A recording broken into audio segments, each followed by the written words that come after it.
کہ رسولullah صلی اللہ علیہ وسلم نے فرمایا تم سے پہلے لوگوں میں ایک بادشاہ تھا اور اس کا ایک جادوگر تھا۔ جب وہ جادوگر بوڑھا ہو گیا تو بادشاہ سے بولا کہ میں بوڑھا ہو گیا ہوں، میرے پاس کوئی لڑکا بھیج دے کہ میں اس کو جادو سکھلاؤں۔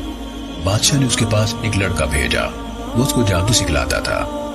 اس لڑکے کی آمد و رفت کی راہ میں ایک راہب تھا، یعنی عیسائی درویش، یعنی پادری تارک الدنیا۔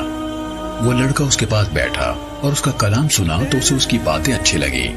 اب جادوگر کے پاس جاتا تو راہب کی طرف سے ہو کر نکلتا اور اس کے پاس بیٹھتا۔ پھر جب جادوگر کے پاس جاتا تو جادوگر اس کو دیر سے آنے کی وجہ سے مارتا۔ آخر لڑکے نے جادوگر کے مارنے کا راہب سے گلہ کیا تو راہب نے کہا کہ جب تو جادوگر سے ڈرے تو یہ کہہ دیا کر کہ میرے گھر والوں نے مجھے روک رکھا تھا، اور جب تو اپنے گھر والوں سے ڈرے تو کہہ دیا کر کہ جادوگر نے مجھے روک رکھا تھا۔ اسی حالت میں وہ لڑکا رہا کہ اچانک ایک بڑے درندے پر گزرا کہ جس نے لوگوں کو آمد و رفت سے روک رکھا تھا۔ لڑکے نے کہا کہ آج میں معلوم کرتا ہوں کہ جادوگر افضل ہے یا راہب افضل ہے۔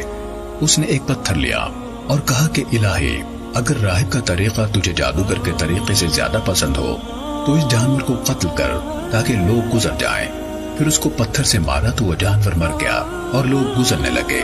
پھر وہ لڑکا راہب کے پاس آیا، اس سے یہ حال کہا تو وہ بولا کہ بیٹا تو مجھ سے بڑھ گیا ہے، یقیناً تیرا رتبہ یہاں تک پہنچا جو میں دیکھتا ہوں، اور تو ان قریب آزمایا جائے گا۔ پھر اگر تو آزمایا جائے تو میرا نام نہ بتلانا۔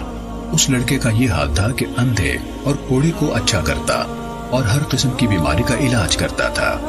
یہ حال جب بادشاہ کے مذاہب جو کہ اندھا ہو گیا تھا سنا تو اس لڑکے کے پاس بہت سے تحفے لایا اور کہنے لگا کہ یہ سب مال تیرا ہے اگر تم مجھے اچھا کر دے۔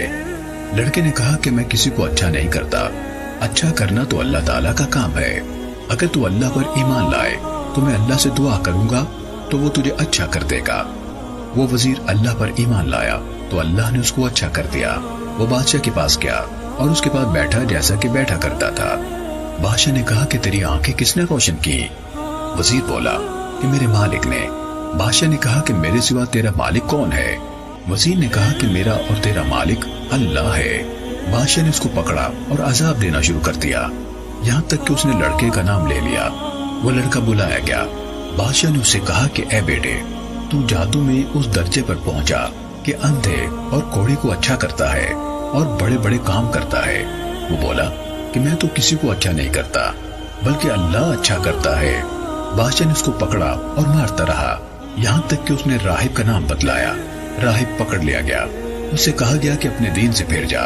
اس کے نہ ماننے پر بادشاہ نے ایک آرا منگوایا اور راہب کی مانگ پر رکھ کر اس کو چیر ڈالا، یہاں تک کہ وہ دو ٹکڑے ہو کر گر پڑا۔ پھر وہ وزیر بلایا گیا، اس سے کہا گیا کہ تو اپنے دین سے پھر جا۔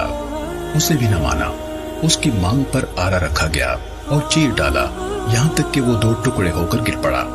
پھر وہ لڑکا بلایا گیا، اس سے کہا کہ اپنے دین سے پلٹ جا۔ اس نے بھی انکار کیا۔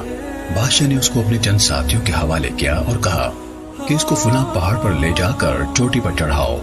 جب تم چوٹی پر پہنچو تو اس لڑکے سے پوچھو، اگر وہ اپنے دین سے پھر جائے تو خیر، نہیں تو اس کو دھکیل دو۔ وہ اس کو لے گئے اور پہاڑ پر چڑھایا۔ لڑکے نے دعا کی کہ الہی، جس طرح تو چاہے مجھے ان کے شر سے بچا۔ پہاڑ ہلا اور وہ لوگ گر پڑے۔ وہ لڑکا بادشاہ کے پاس چلا آیا۔ بادشاہ نے پوچھا کہ تیرے ساتھی کہاں گئے؟ اس نے کہا کہ اللہ نے مجھے ان کے شر سے بچا لیا۔ پھر بادشاہ نے اس کو اپنے چند ساتھیوں کے حوالے کیا اور کہا کہ اس کو ایک کشتی میں دریا کے اندر لے جاؤ، اگر اپنے دین سے پھر جائے تو خیر، ورنہ اس کو دریا میں دھکیل دینا۔ وہ لوگ اس کو لے گئے۔ لڑکے نے کہا کہ الہی، تو مجھے جس طرح چاہے ان کے شر سے بچا لے۔ وہ کشتی اوندھی ہو گئی اور لڑکے کے سوا سب ساتھی ڈوب گئے، اور لڑکا زندہ بچ کر بادشاہ کے پاس آ گیا۔ بادشاہ نے اس سے پوچھا کہ تیرے ساتھی کہاں گئے؟ وہ بولا کہ اللہ تعالیٰ نے مجھے ان کے شر سے بچا لیا۔ پھر لڑکے نے بادشاہ سے کہا کہ تم مجھے اس وقت تک نہ مار سکے گا جب تک کہ جو طریقہ میں بتلاؤں وہ نہ کرے۔ بادشاہ نے کہا کہ وہ کیا؟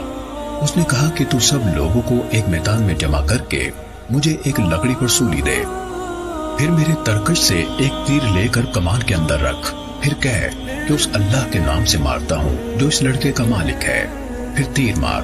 اگر تو ایسا کرے گا تو مجھے قتل کرے گا۔ بادشاہ نے سب لوگوں کو ایک میدان میں جمع کیا، اس لڑکے کو درخت کے تنے پر لٹکایا، پھر اس کے ترکش میں سے ایک تیر لیا اور تیر کو کمان کے اندر رکھ کر یہ کہتے ہوئے مارا کہ اللہ کے نام سے مارتا ہوں جو اس لڑکے کا مالک ہے۔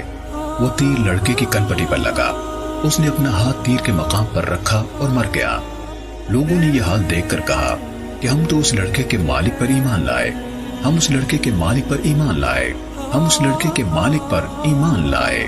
کسی نے بادشاہ سے کہا کہ اللہ کی قسم، جس سے تو ڈرتا تھا وہی ہوا، یعنی لوگ ایمان لے آئے۔ بادشاہ نے راستوں کے نالوں پر خندقیں کھودنے کا حکم دیا، پھر خندقیں کھودی گئیں اور ان میں خوب آگ بھڑکائی گئی، اور کہا کہ جو شخص اس دین سے یعنی لڑکے کے دین سے نہ پھرے اسے ان خندقوں میں دھکیل دو، یا اسے کہا جائے کہ ان خندقوں میں گرے۔ لوگوں نے ایسا ہی کیا، یہاں تک کہ ایک عورت آئی جس کے ساتھ اس کا بچہ بھی تھا۔ اس عورت نے آگ میں گرنے سے تردد کیا تو بچے نے کہا کہ اے ماں صبر کر، تو سچے دین پر ہے۔ صحیح مسلم حدیث نمبر 7511۔